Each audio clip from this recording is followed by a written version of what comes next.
हे प्रिय आत्मा, आज का प्रश्न बहुत लोगों के मन में उठता है।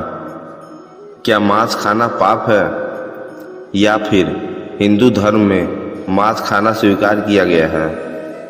कुछ लोग कहते हैं सनातन धर्म में मांस खाना पाप है, और कुछ कहते हैं नहीं, हमारे धर्म में इसकी अनुमति है। तो आखिर सत्य क्या है? आज हम जानेंगे गरुड़ पुराण और सनातन धर्म के शास्त्र इस विषय में क्या कहते हैं। गरुड़ पुराण का स्पष्ट संदेश। गरुड़ पुराण में भगवान विष्णु गरुड़ जी को बताते हैं, जो मनुष्य अपने स्वाद और लालच के लिए निर्दोष जीवों की हत्या करता है, उसे मृत्यु के बाद कठोर कार्यफल भुगतना पड़ता है। शास्त्रों में कहा गया है, जिस प्राणी का मांस तुम खाते हो वही प्राणी अगले जन्म में तुम्हारे कष्ट का कारण बन सकता है। अर्थात जो दर्द तुम किसी जीव को देते हो वही दर्द किसी न किसी रूप में तुम्हारे पास लौट कर आता है।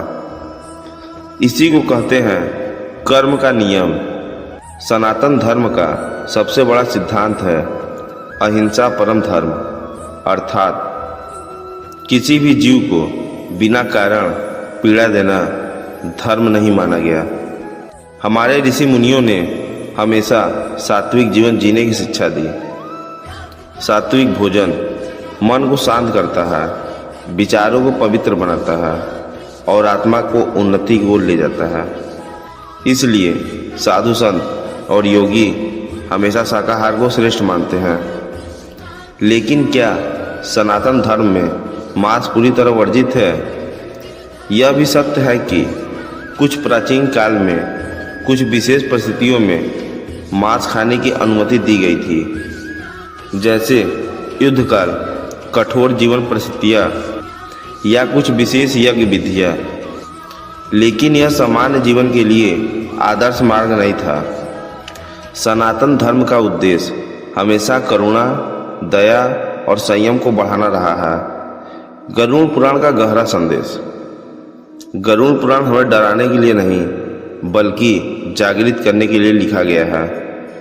यह हमें याद दिलाता है कि हर जीव में वही परमात्मा बसता है जो हम में बसता है। जब हम किसी जीव को पीड़ा देते हैं तो कहीं ना कहीं हम उसी परमात्मा को पीड़ा दे रहे होते हैं।